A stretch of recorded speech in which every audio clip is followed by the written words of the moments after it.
probably some illegal shit going on here. We're like, all right, yo, dude, we're gonna get this project's gonna get busted. Like, get people away from there. Get the nuts out of there and get. Yo, you want some help?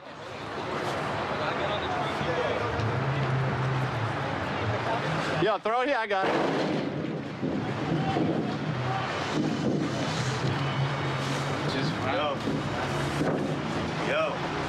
Yo. Cops are here. Yo.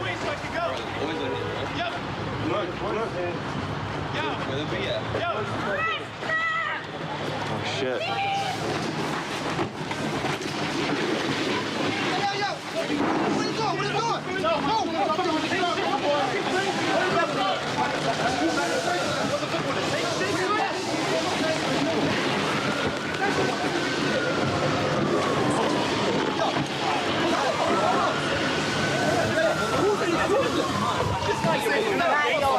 Not banksy. Let go. Let go. I'm asking you to let go. Everybody let go.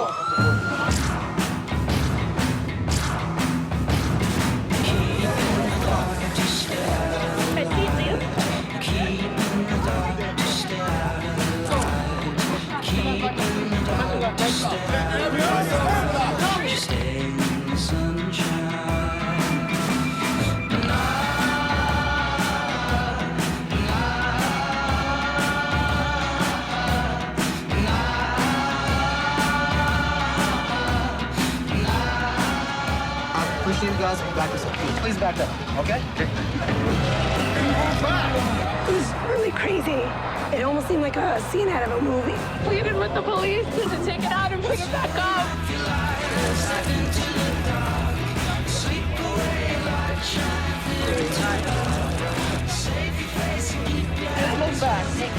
Move back.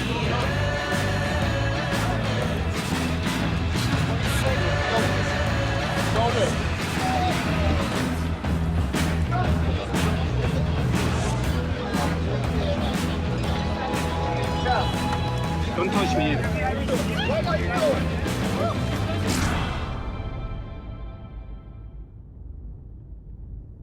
Let's start off with a little tutorial on Banksy. Just who is this nefarious character? Well, that's the thing. People don't know too much about him. He's anonymous in the age where it's nearly impossible to be anonymous.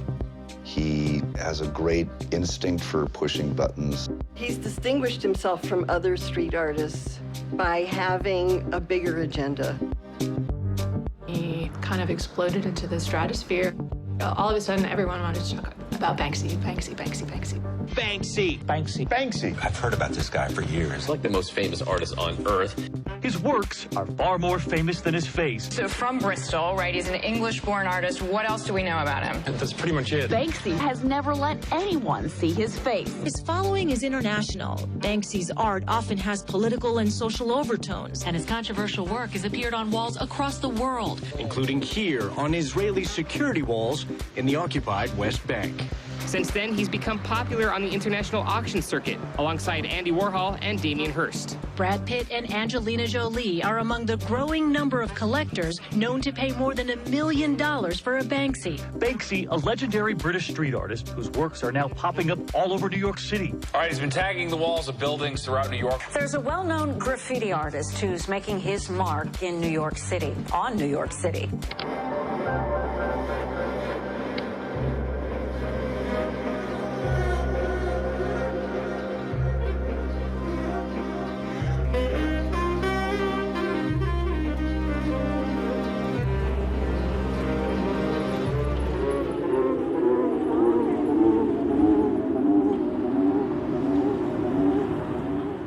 Stebner. I'm a reporter with the Daily News, and I tracked Banksy throughout New York.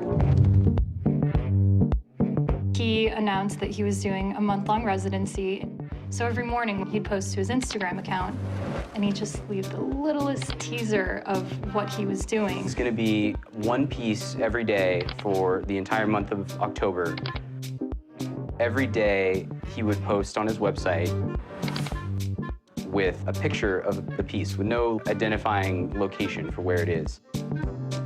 Some of them had audio commentary attached to them. supposed to be kind of like a museum guide. Hello, and welcome to Lower Manhattan.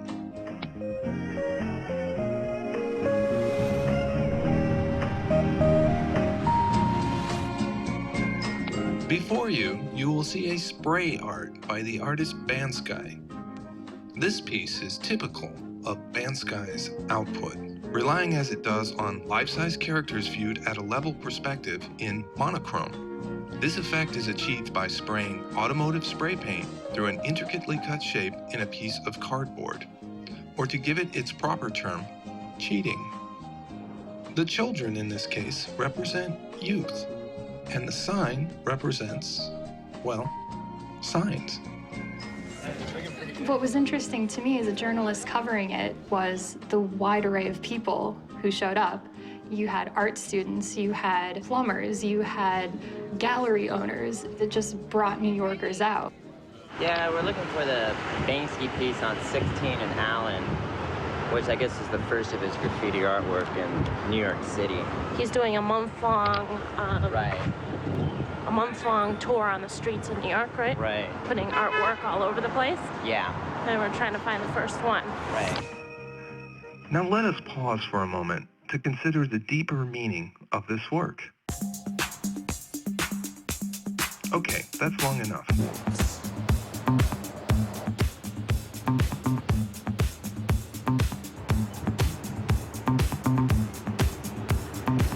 Bullshit, huh? Yeah. I can't believe he actually covered up a Banksy original.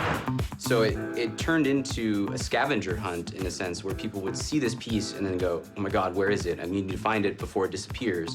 There's a lot of talk that it could be one of the shop owners or it could be him himself. I don't know, because the paintbrush is still on the ground. You just gotta come as soon as you can. I have work later on today, but first stop, see the new Banksy. I just wish I could have seen the full piece.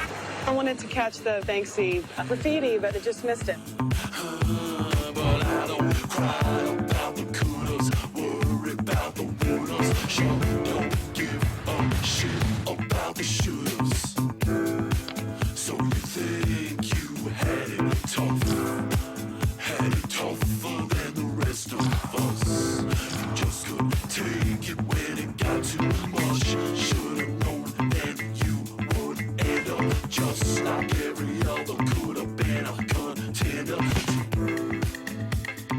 For the first time, we saw work in a really seamless fashion, where he would put out this cryptic message on his website, which made like a treasure hunt, where you needed to go and find something in a part of the city you'd never been in before. We would post something and then hashtag it. The Banksy phenomena like trained us onto like how to find things via social media. Every day this month, it seems, a fresh work will be unveiled. But nobody knows where, and nobody knows when. So Banksy would post something, and within a very, very small window of time, people would just be tweeting about it, using Instagram. You just get a barrage of people taking pictures.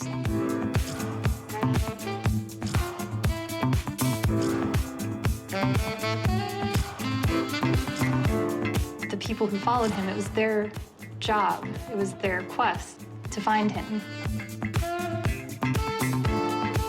The response to it would be part of the art itself. It's never been done like that before. It was like a giant scavenger hunt in New York City, and we were all pawns. we all played along beautifully. For now, the city is getting a new tourist attraction every day, and also a lot more graffiti. You know what it was? It was the integration of the street and social media. What was happening on the streets was happening so fast. There were camera crews interviewing people immediately. So I knew that this was going to be an important event for 31 days in the city of New York, prompted by Banksy.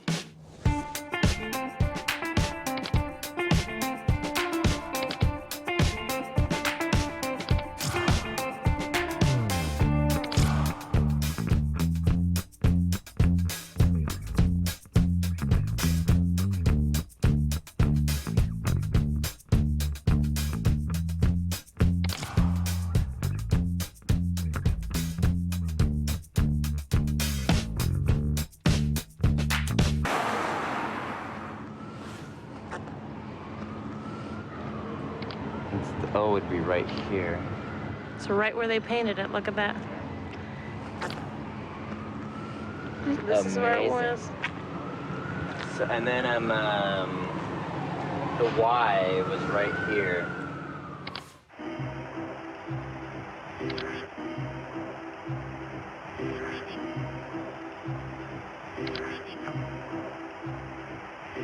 Hello. You're standing somewhere in New York City and looking at a delivery truck that is delivering calm. Please rest a while and enjoy the view.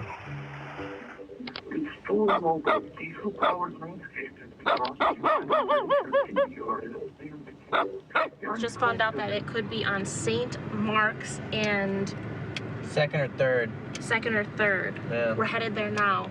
I'm shaking!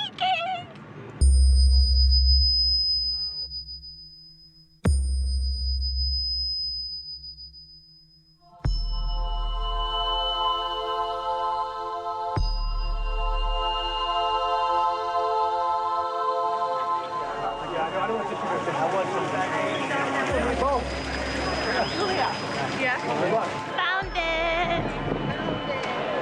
Can you imagine the coolest part is that this guy is hanging out here somewhere, or one of his associates is They're watching the truck, yeah. They're watching that truck, right? It's basically a giant diorama, and I could kind of care less because I can go to the Natural History Museum and see a silly diorama, but you listen to the audio guide, and he's like, this truck is delivering calm all throughout New York City. Well, it was delivering chaos.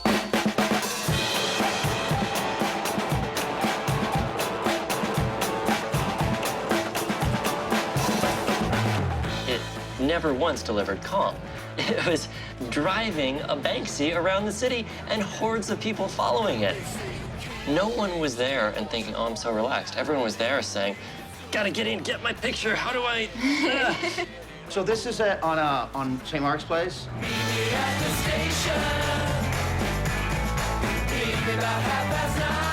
Banksy is at it again. All right, Banksy strikes again. And he tagged a truck that cruised around the village. Folks, brace yourself, because the British are coming. The British are coming.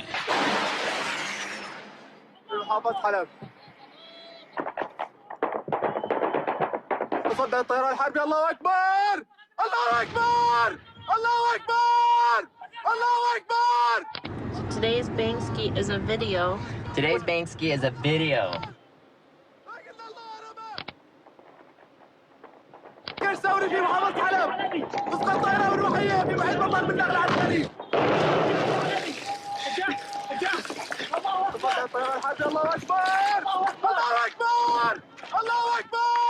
Banksy really understands the necessity to make narratives simple for the mainstream media. The video piece that obviously had a reference to Dumbo. The story of Dumbo also was connected. It came out around the time of World War II. Dumbo was the code name used for the U.S. Navy during the 40s and 50s to signify search and rescue mission. The purpose of Dumbo missions was to rescue downed American aviators as well as seamen in distress.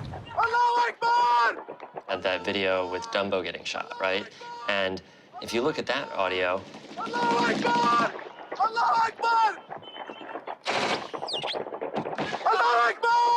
that was actual audio of militants taking a rocket launcher and shooting down a real helicopter. So while we're all saying like, oh, childhood innocence is kind of like cute but sad and whatever video, that was the sound of somebody actually dying.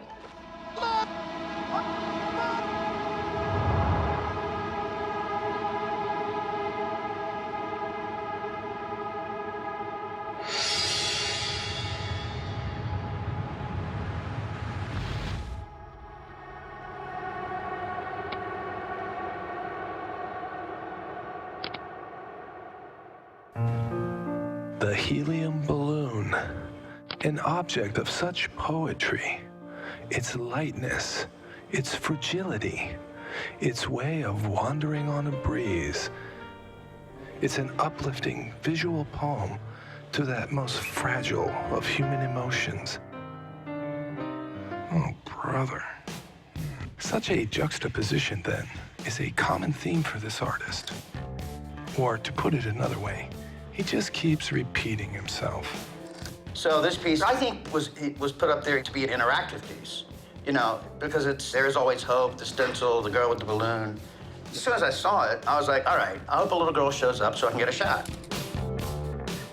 You know, everybody wants to get a shot that nobody else has, and I was trying to do it as quickly as possible so everybody else was there wouldn't get the same shot. I really loved how much the audience participation was a part of this show. The bandaged heart balloon piece, you had to stand in front of that piece. Yes, you had to take a picture, sure, so Instagram, yay, but you had to stand there to activate the piece. This piece is obviously an iconic representation of the battle to survive a broken heart. I knew he was gonna do that shit, man. Just in time.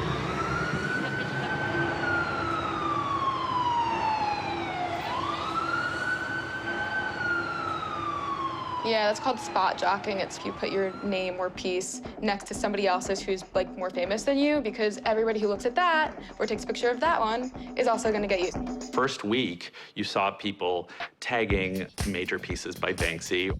It was a call and response. It was Banksy saying, New York, here I am. It was other graffiti artists saying, hear you loud and clear. What? Thousands of dollars you're paying away. People had negative reactions to his work getting ragged by graffiti writers, and people who wanted to rag his work, they're all part of the performance. You know, it's like performance art. It's like epic street theater. Within the street art community, there are a lot of graffiti artists who think that Banksy is a poser, that he's sold out, that he is not authentic anymore because of his notoriety. I mean, it plays into the street art versus graffiti divide. There's a feeling that graffiti is prosecuted much more aggressively than street art. Graffiti is something that's bad. So you got this whole sweltering sort of undertone that already exists, and in plops Banksy.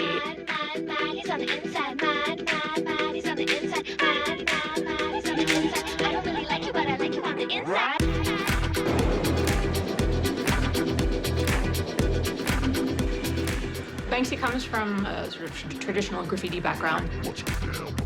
Graffiti, it starts the story. It's the original street art. New York is the holy grail of street artists and graffiti writers. And I think there were a lot of factors in New York that made it important. One of which was the fact that there was a lot of empowerment for marginal voices in the 70s in New York. There was also a strong art community. There was also a strong community of protest that was going on in the city. So all these factors sort of became this cocktail that really, you know, birthed the movement. 5 Points is really one of the rare locations in the city of New York where writers and graffiti artists can come together and really explore their talents, collaborate. And people from around the world would come to New York to visit it as a landmark. And you pass it on the train, and it's got that old, gritty, industrial, wild sense that New York had much more at a point in time in the past, but it's private property. A developer acquired it with plans to change it.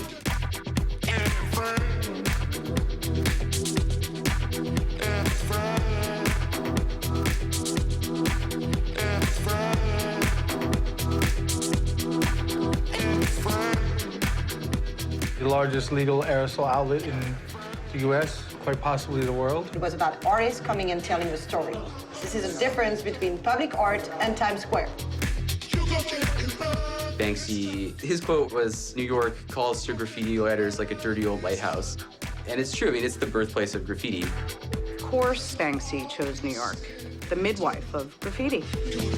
So I think an artist like Banksy really needed a little bit of that cred. Back in Red Hook, the owners of the building with the red balloon decided to play it safe and put up plexiglass to prevent any more graffiti on top of the graffiti. Fans now waiting to see what tomorrow will bring, if it brings anything Banksy at all. Suddenly, someone posts an address on Twitter. Okay, here it is. After a false alarm, we eventually find it. What do you think? It's cool because we're one of the first to get here.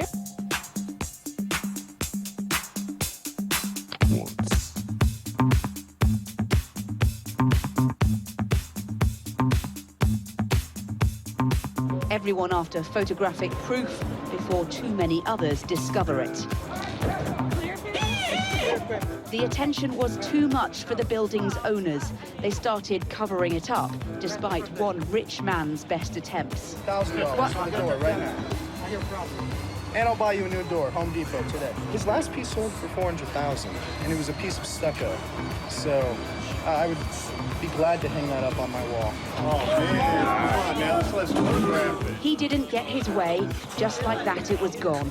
Instagram users hot on the Banksy trail posted pictures of workers taking down the door. Hashtag dollar bills. All right, and now we come up to the section that everyone's been waiting for. This is the Banksy portion of the auction. So people are taking Banksy's work, they're cutting them out of the wall, and they're selling them without authorization and making a lot of money. But what you see around Banksy is not money that Banksy is making day after day, though that's the impression in the press. And that's the impression that the gallery people who have taken his rather stolen work and put it up at auction would like to give. And we're selling it for $170,000 to Megan's phone bidders.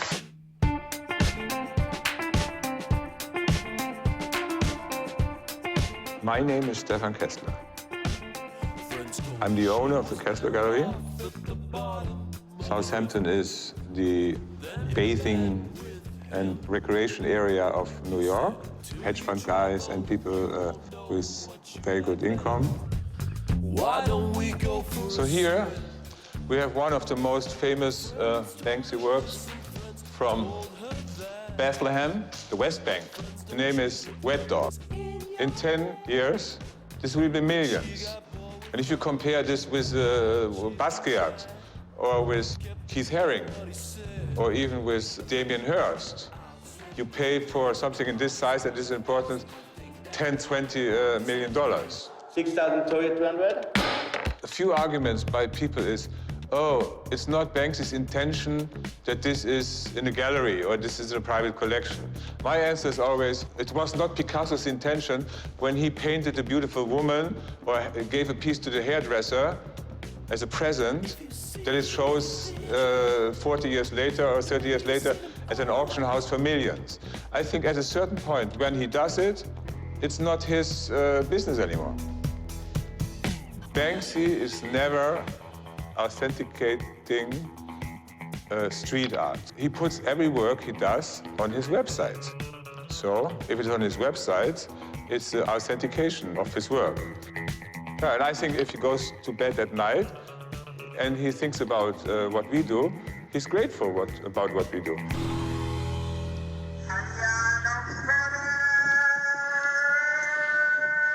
You want to see it?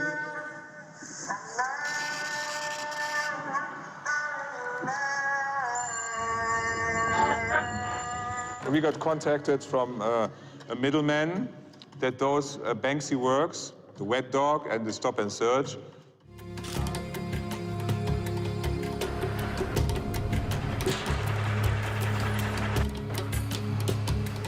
from West Bank to New York.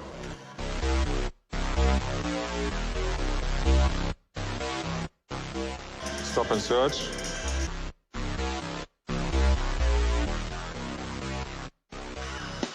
It's very smart what he does. I hope one day he will admit that I'm good for him, and then we can work together with all the hustle. This would be my dream. With Banksy, you never know what happens tomorrow. And we hope we will do this for a longer time.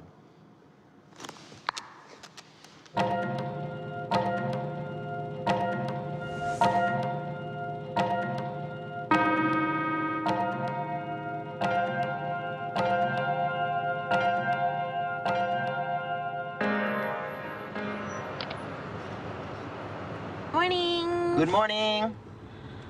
What day of the week is it?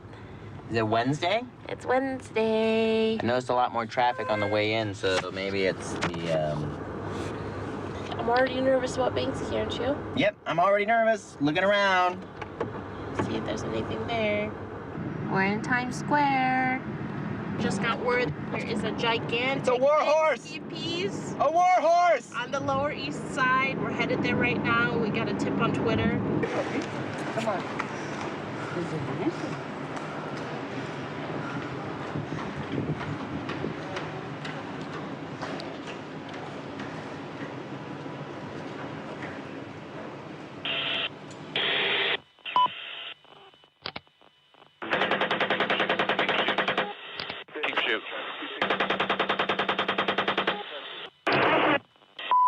Hotel 26, Crazy Horse 18. Crazy Horse 18, this is Hotel 26, over. All right, we just engaged all 8 individuals. 18. We also have 1 individual appears to be wounded, trying to crawl away. He's getting up. If he has a weapon though in his hand? No, I haven't seen one yet. Come on, buddy.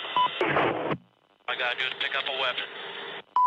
Bushmaster, Crazy Horse 18. For more than 2.5 years, the wire service Reuters has been trying to find out what happened to their 2 staff members on this street in the suburb of New Baghdad. WikiLeaks says this is what happened. Hotel 26, Crazy Horse 18, have 5 to 6 individuals with AK-47s. Light them all up. Come on, fire.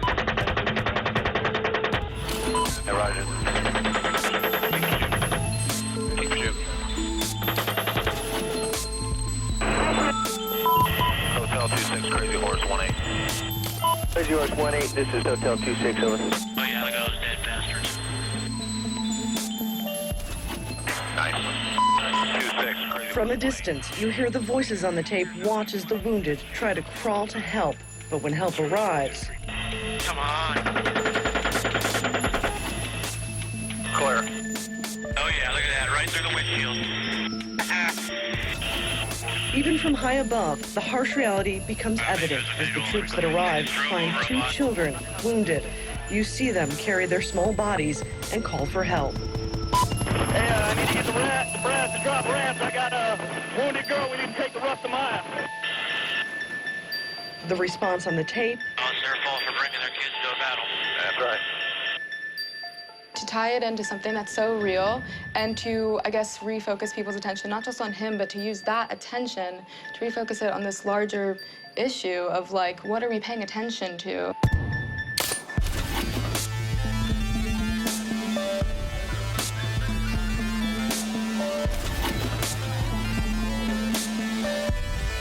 Banksy managed to create this huge installation on the Lower East Side without anyone seeing him.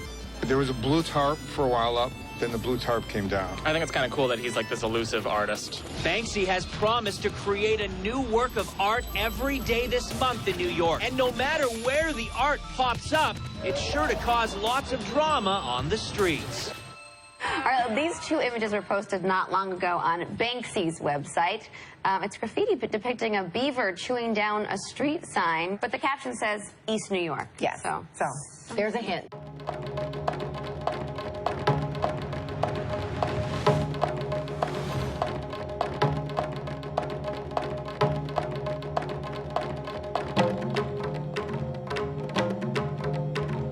You want to take a picture, it's going to cost something, or the shit could just get broke. $100,000 portrait, we trying to get this over with. But before we ruin it, we'd rather leave it so y'all can come and take a picture. They don't give a they shit, they not taking no pictures. These guys in the East New York section of Brooklyn are actually charging people $5 to take pictures of graffiti. You want to take a picture, it's going to cost something. And some people are actually paying. We trying to get some bread. This is my hood. So you want us to pay to take a picture? Yes. You came from where you came from to take that picture, $20 ain't worth that for you? I can step on this shit, it don't matter to me. Y'all wouldn't come here if this wasn't here? It's worth more to you that this is here than to me. People were going to the Bronx, probably part of the Bronx they've never been to. I mean, people went to East New York and they were going to part of Queens that I think most New Yorkers have never been to. He really shines a light on topics that people quite often don't want to talk about. Or one that he shined a light on in this experience is gentrification. You know, the fact that, you know, he was putting his artwork in places in New York City that art collectors, art dealers, art connoisseurs would never travel to. This is public art, public space for anyone to come and to experience and to enjoy together.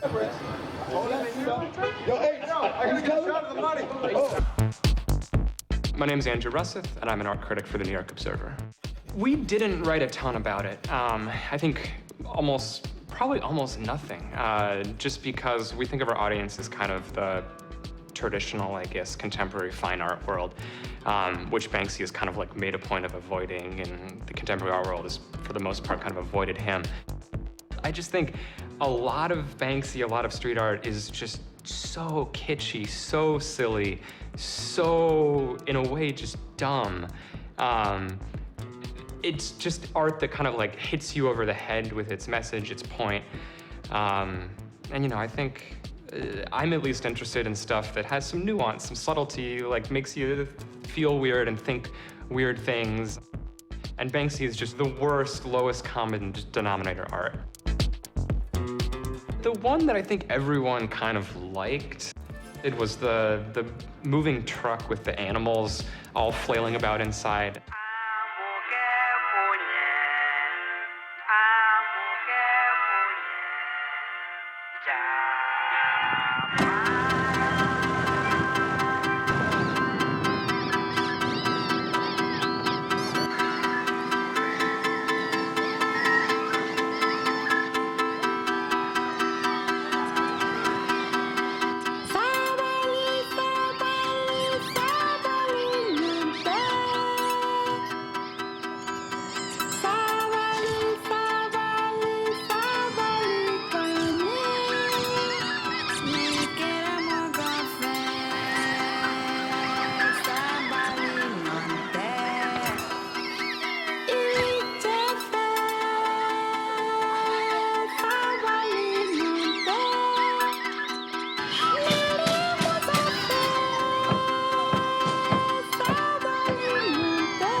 Yeah, you can hear it and everything.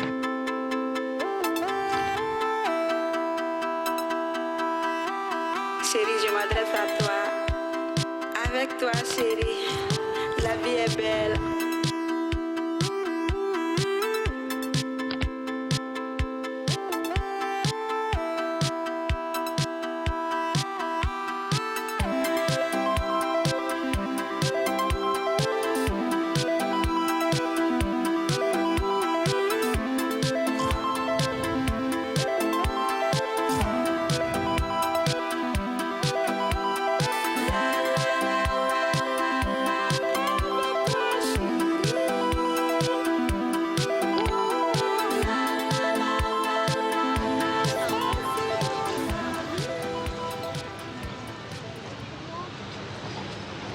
Nothing to worry about.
So many people I knew were kind of tormented that they missed this opportunity. And I'm like, do you really want to own a Banksy that badly? And they're like, no, I want to get a Banksy for $60. And so it kind of plays into that fantasy people have of like going to a thrift store and buying a painting and then a piece chips off and you see there's a painting underneath and you discover like a lost Da Vinci. It's the last bit of dreaming we have left in a culture which promised the American dream.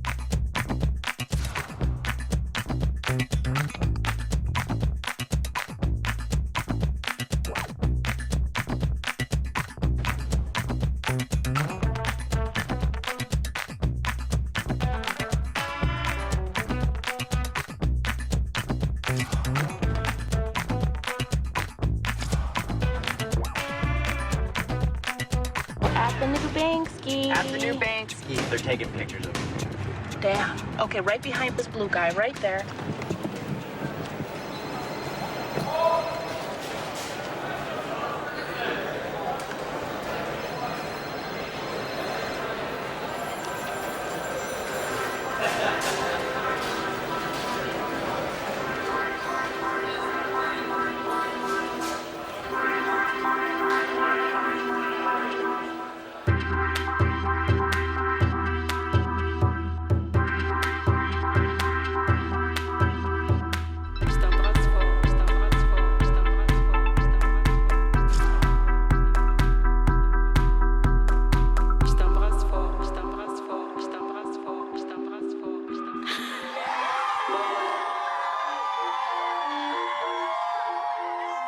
What you see before you is a sculpture entitled Shoe Shine, dating from the summer of 2013, depicting the powerful figure of Ronald McDonald waiting impassively as his ridiculously oversized clown shoes are buffed to a fine shine.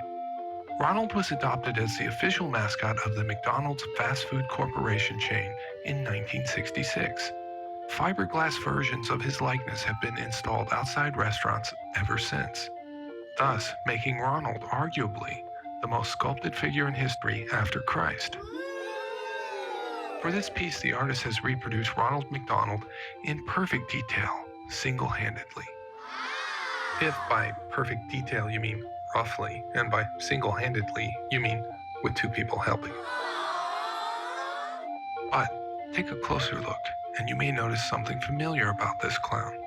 His face is that of the Greek god Hermes, carved by Praxiteles in 340 BC. Is this a wry, oblique reference to Greek mythology? Or did the artist have such difficulty trying to sculpt the face, he simply plonked on the nearest replica bust he could find? We will never know.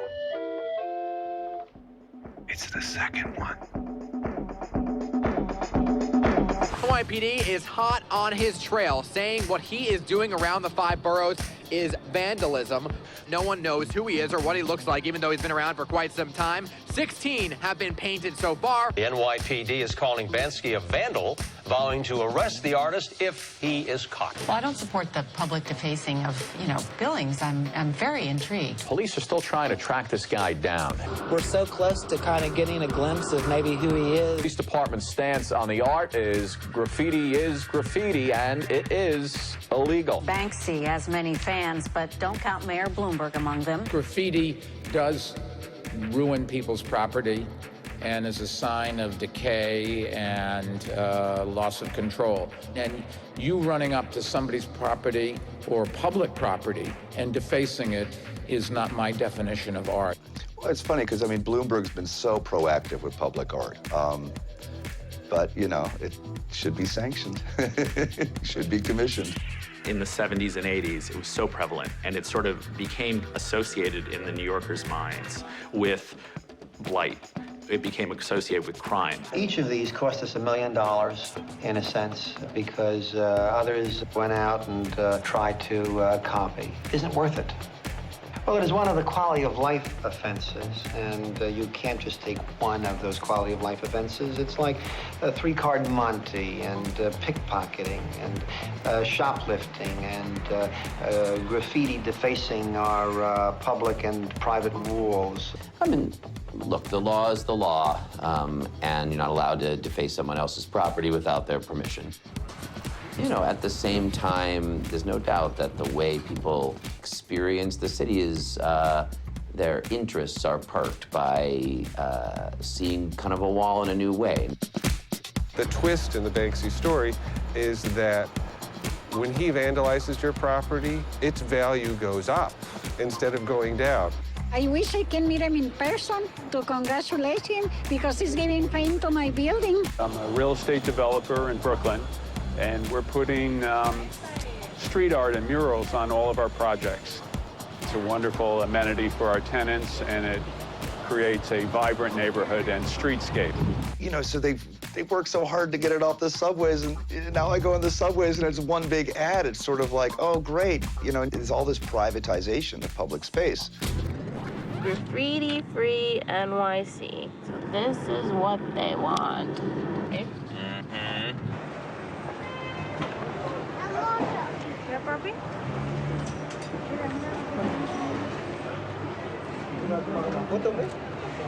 Excuse me? 2 days ago, old man.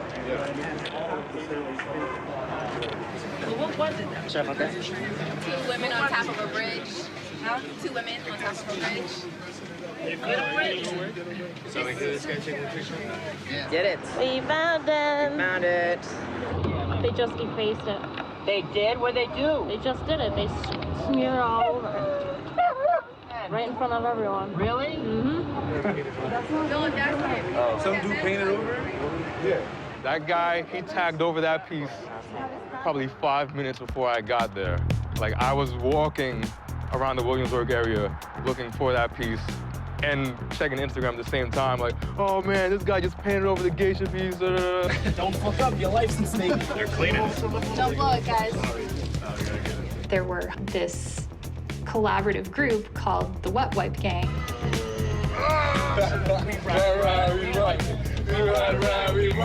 They would go after a Banksy had been tampered with.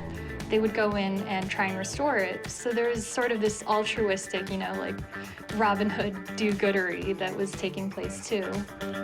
I've been following since day one. Like, I feel like chasing these pieces was like, it reminds me of when I was a teenager chasing that new pair of Jordans that came out Saturday mornings. Like, I wake up early to catch these before they're defaced.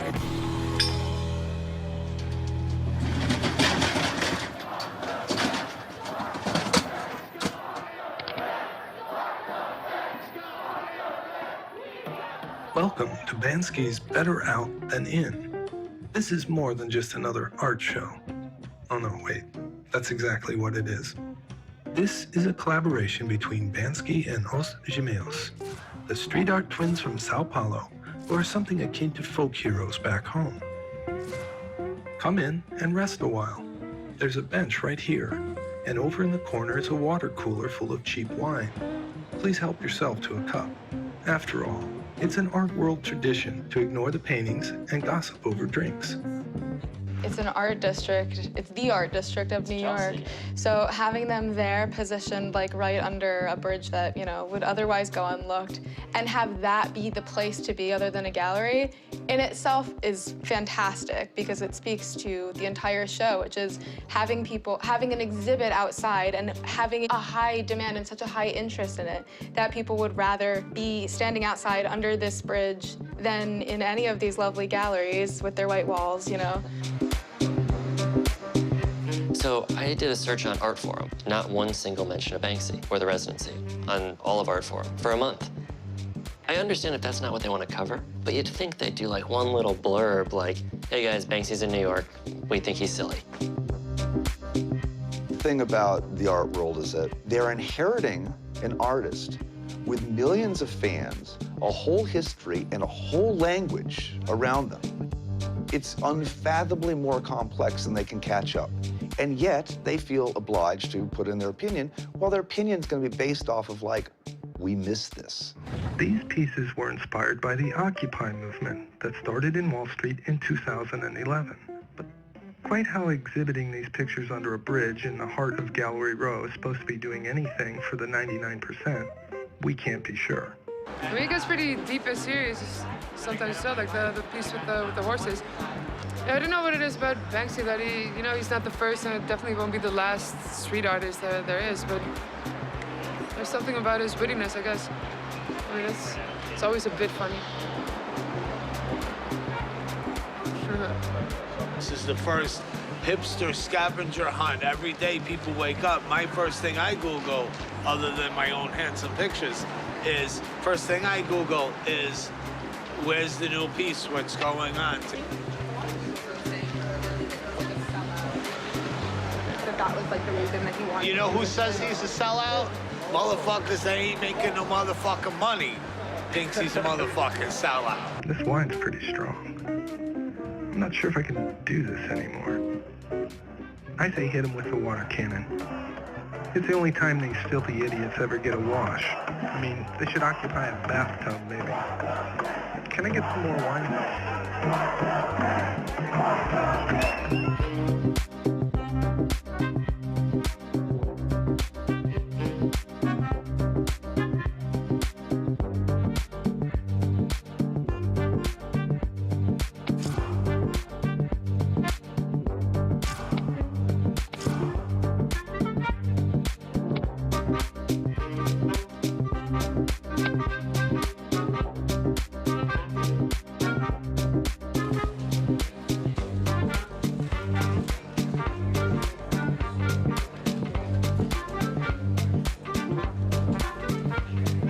I walked into the store at 12 o'clock.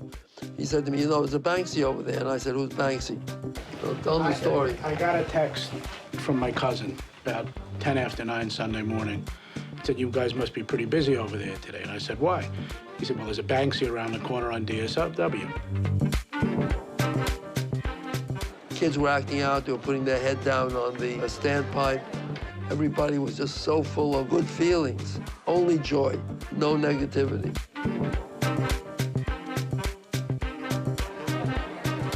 Where everybody was just happy. I thought that we had to protect it. So we held this is an article from the Wall Street Journal. This is a close-up of this caricature. You see this line over here? That's the plexiglass that we put. This is one of the few pictures we have. Come on. It's one of the few pictures we have with actually someone looking at it. Here's a picture of my brother and myself. Point the camera that way.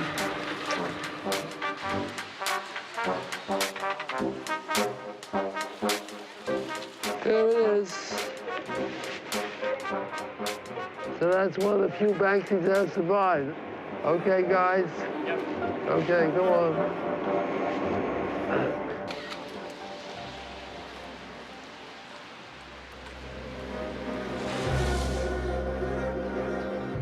Check it out. There was some rumors that this was defaced, but as latest, well, they're showing it to us. There it is. It's intact.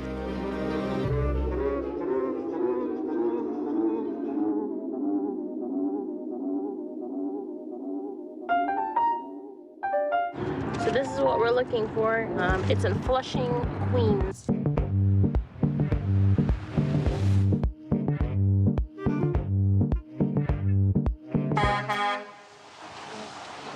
What a crazy spot. It's like a junkyard or something.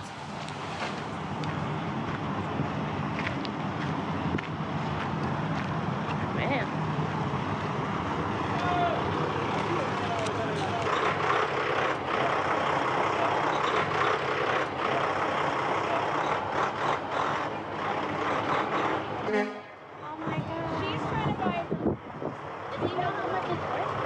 I'm the only one who found it. Like 6 o'clock in the morning when I come to work, nobody paying attention. I'd be like, that's weird, who do this? Everybody started coming, paparazzi started taking pictures and everything. You see a sidewalk right here? I didn't even. You see that thing? It's been there for months. Can you grab the duster out of there? No, you guys can keep it. I'm fine. Thank you. They're guarding that thing with their lives. Why do you think they're guarding it? Because they probably want to sell it. Yeah. I mean, New York was founded as the mecca of capitalism, so everyone wanted to make a quick buck, or in this case, a quick million.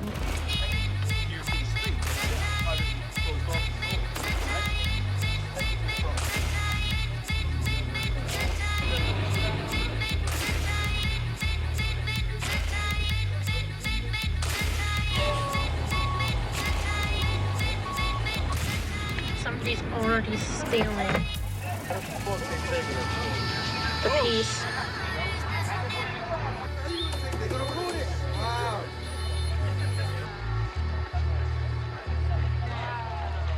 They're stealing it right now as we speak. What do you think about that, John? Fucked up.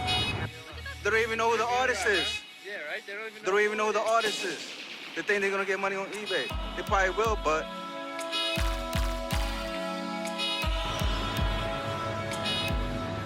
But that's just theft in, like, you know, broad daylight.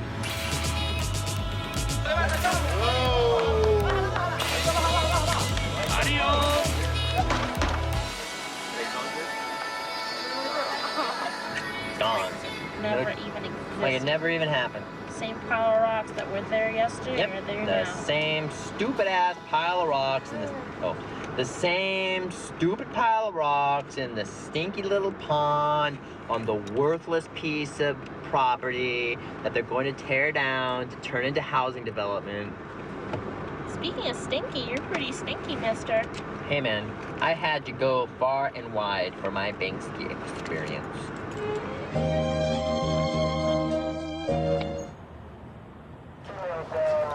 you can't do that here. No, that's graffiti.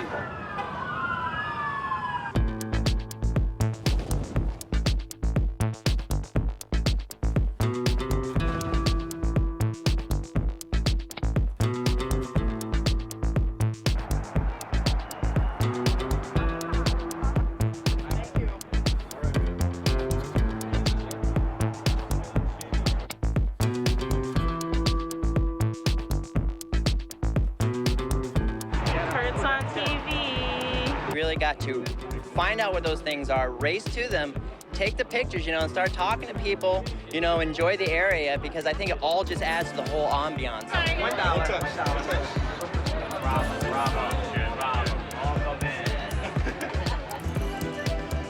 Have a good day. Yeah, I'll take a picture.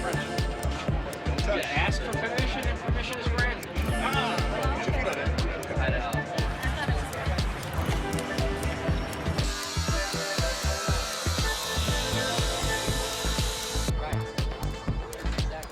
Guys, step back, step back. Step back, step back, step back. Back up, let's go.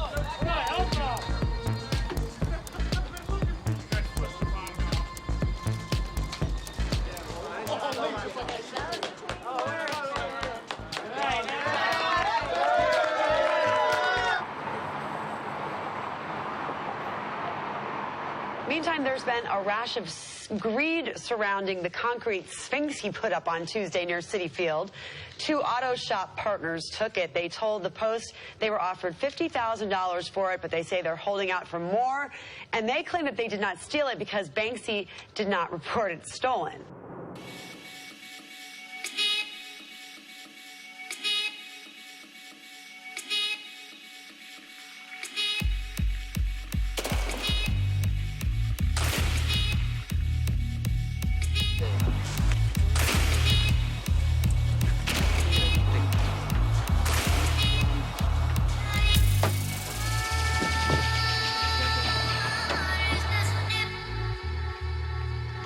We don't know anything, but, we saw a lot of photographers, a lot of paparazzi, a lot of, dressed people, nice dressed people. When you see that kind of people, you know something's going on.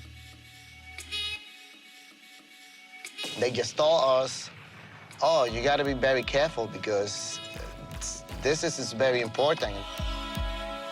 And at the end of the day, we just decided to take it because if we don't take it, somebody's going to do it.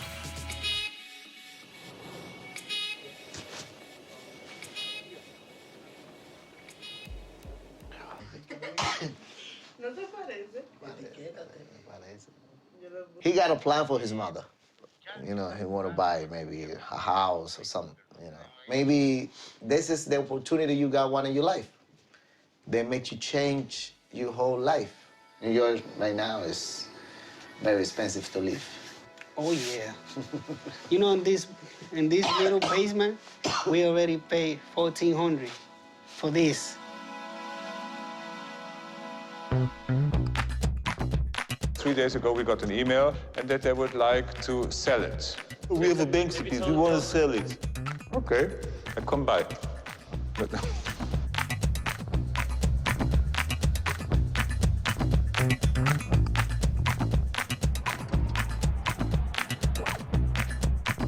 Stefan, nice to meet you. Elias. Hi, Brendan.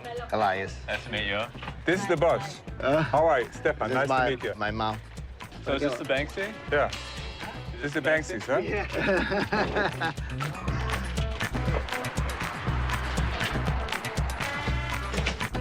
You gotta remove all this stuff. It's all the way in the back. All our security. To get inside, have to remove everything.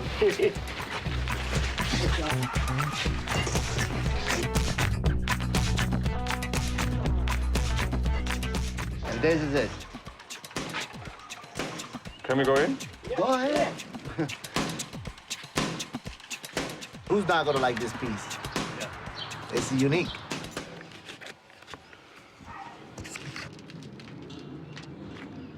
On the side. So what are your plans? The plan is actually sell it. The good sell. That's the one. What is a good sell? I don't know. Do you know about us? No. That's good. You know about us? Yes. It's good. You know Southampton? Southampton? Southampton. Long Island, Suffolk County, right, Nikki? So we have a gallery in Southampton, big gallery. My gallery is selling original Banksy street works. If you're interested to talk about this, we can talk about this. No problem. Most of the people who have this Banksy works, they get greedy.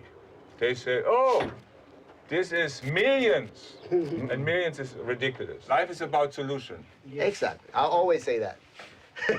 And then, from what we sell, we get a certain percentage. You're gonna take it to the gallery, they're gonna put insurance, and the best buy, that's the one they're gonna get it, and they get a percent. Me and you and me, me and you. No, me.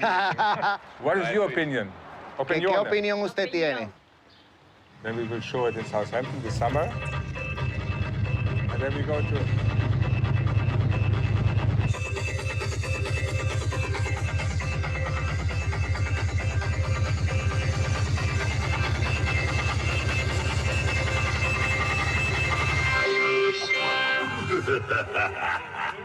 Can it get any louder? Yeah. So if we sell the Banksy, you can put one of these in your new Corvette. No. Hasta luego. Bye-bye. This is Banksy too. Frogsky. So somebody saw a big blue tarp surrounding what had previously been an empty lot with curious things inside and workers. So I don't know if they saw Banksy or Santa's Village, but we'll see.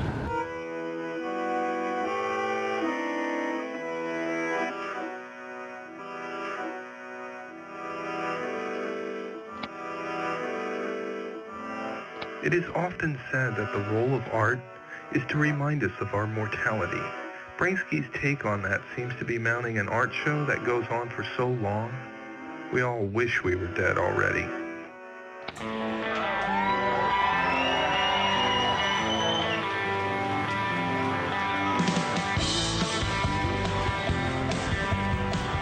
What's going on?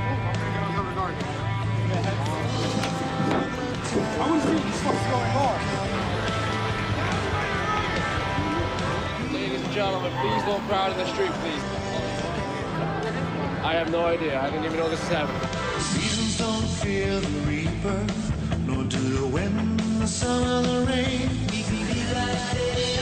Come on, baby, baby, take my hand.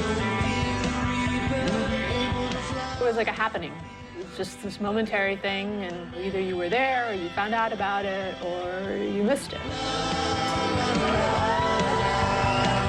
To be honest with you, I think the real show that he's running is on the internet.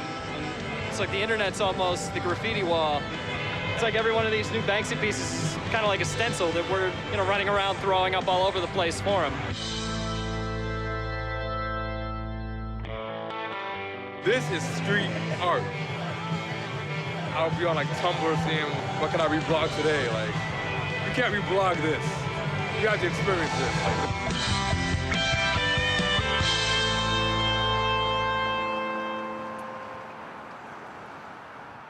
I mean, he's got a team in New York that I think has probably laid the groundwork for a lot of these things. And this particular space where the Grim Reaper is, I think in that case, it was probably just, gaining access via the landlord. I mean, I think he managed to kind of walk an interesting line of doing some entirely unsanctioned pieces, and then on the other end of the spectrum, doing things that were obviously done at least with a tacit permission.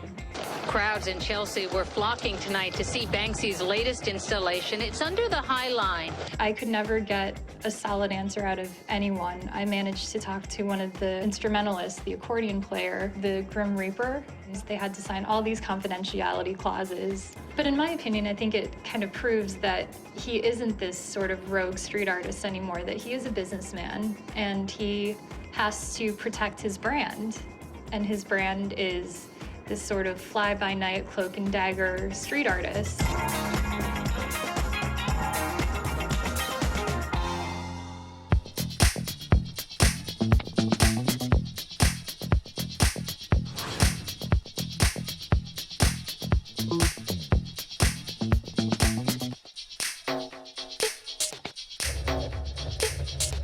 Today's piece was supposed to be an editorial in the New York Times about the One World Trade Center, the Freedom Tower, and how ugly it is.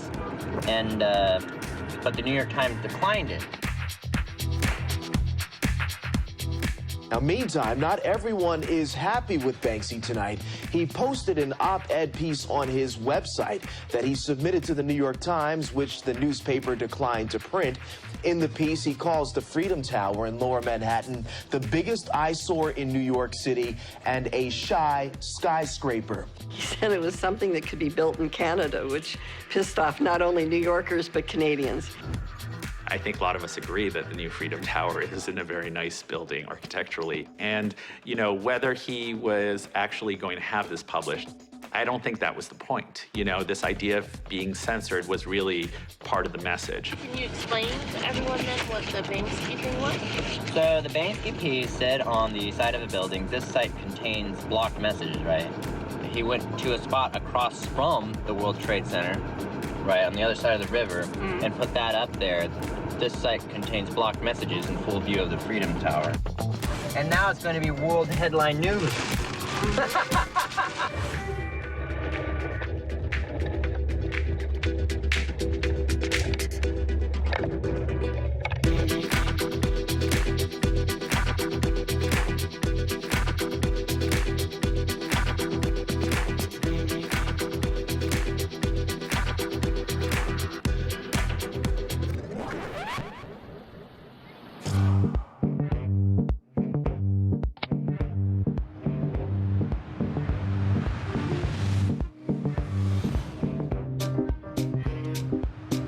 It's stopping people dead in their tracks. It was an anonymous donation, a painting mysteriously purchased, then given back with Banksy's mark. There is what appears to be a Nazi soldier sitting on a bench in this Banksy titled "The Banality of Evil." You can see people here gathered taking pictures. They cannot believe that they are actually seeing a Banksy here on 23rd Street.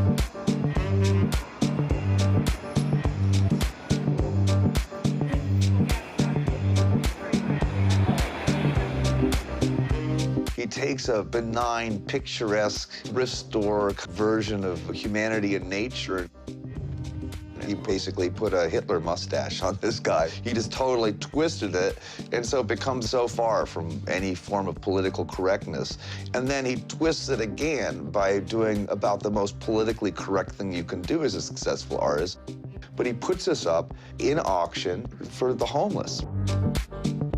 My name's David Raper. I'm the head of businesses at Housing Works Thrift Shops. Banksy, the UK artist, unannounced dropped an original work into one of our stores. The sorts of things we do is we build housing for HIV-positive people in the city. We provide healthcare services, drug treatment and drug counselling. Our job, to be honest, with this piece of work is to create a bit of fun for our customers and to turn it into money that we can do good with. It's up for auction for the next 24 hours.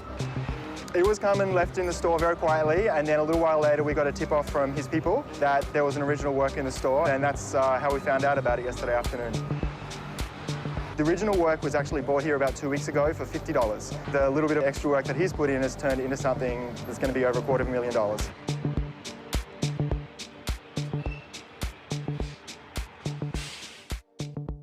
He called it the banality of evil. The Banality of Evil is the subtitle of Hannah Arendt's book, The Trial of Adolf Eichmann. He was accused of deporting the Jews to the death camps. Yet, Hannah Arendt insisted he was not a monster. He was perfectly ordinary. And Arendt's conclusion was that evil is not perpetrated by the people at the top. Evil is perpetrated by the people like Eichmann who are just doing their jobs. It's a failure to think. That's what Hannah Arendt called it, a failure to think. And Banksy, I think, is trying to expose this failure to think. Biddingforgood.com is where you can place your bid if you have that kind of money. It's up to $211,000. The bidding has gotten huge. Banksy work up for auction at more than $300,000. He donated, was auctioned off last night for $615,000.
Banksy dropped us off in Queens behind essentially a mechanic shop.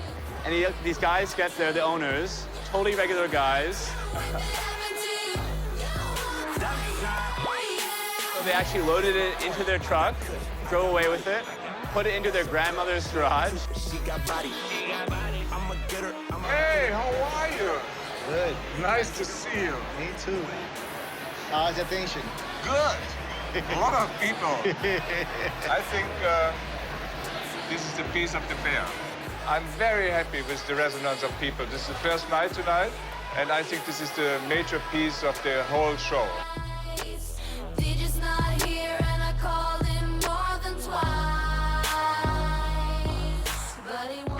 So that picture that you see right there, we're gonna put that here. The tattoo, real tattoo. It's like 10 pounds. This looks better than in the garage, no?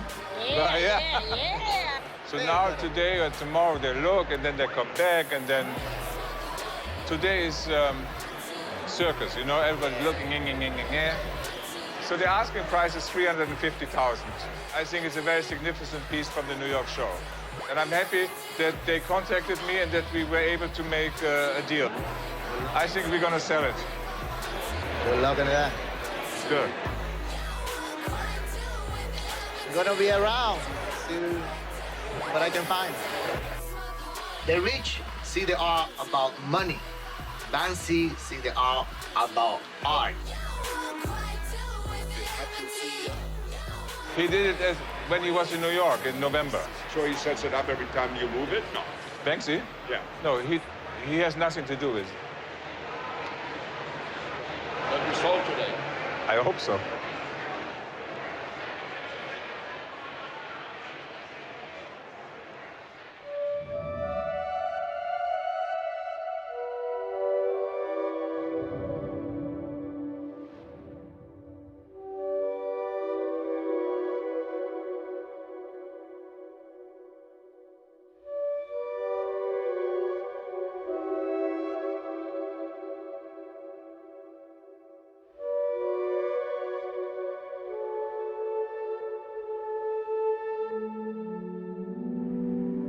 If they're gonna just tear it down and build condos, why the hell do they have to paint over everything? They painted over it so there wasn't like a dispute on making it a monument or like a historic site. By whitewashing the building, there's no more argument, they win. To me, 5 Points really is part of a larger development in New York where essentially the value of real estate has become so prohibitively expensive that it's becoming increasingly difficult for cultural organizations to function.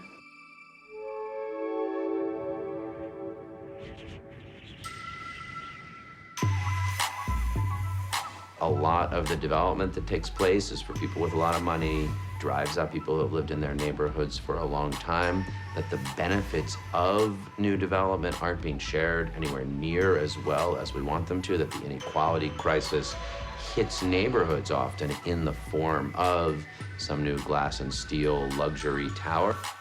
People are angry, people are asking a lot of questions, and graffiti has long been one way people ask them. In The Grapes of Wrath, John Steinbeck writes, "A homeless, hungry man, driving the roads with his wife beside him and his thin children in the back seat, could look at the fallow fields that might produce food, but not for profit. And that man could know how a fallow field is a sin and the unused land a crime against the thin children."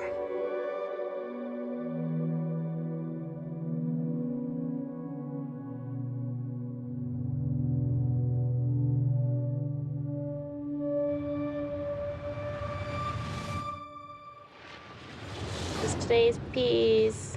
Today's and final piece. It says, an inflatable throw-up on the Long Island Expressway. Well, this audio guide.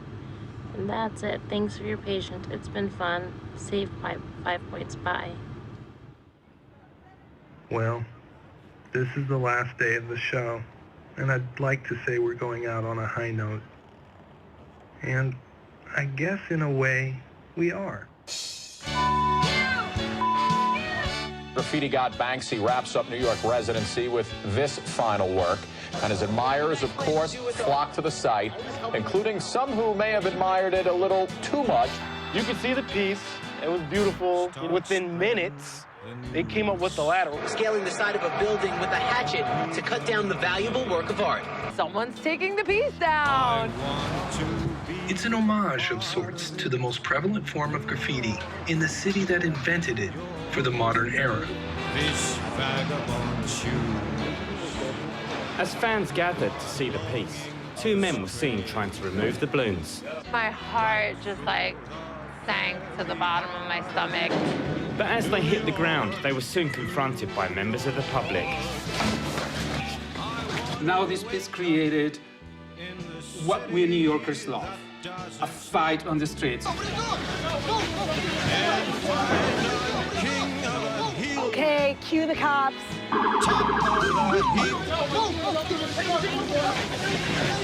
People are wrestling all over the ground and everything. You know, the police break up the commotion. You Banksy! No. Not you, the cop. And then they grab the Banksy balloons, right, that spells Banksy, all in one piece.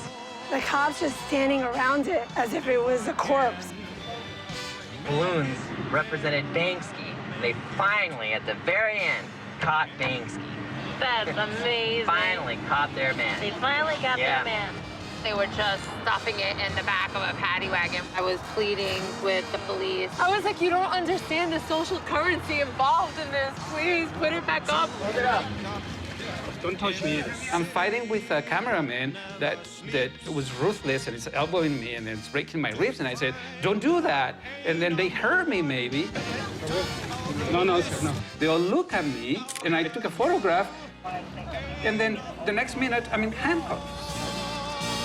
You guys want to go with them? Do you want to go with them?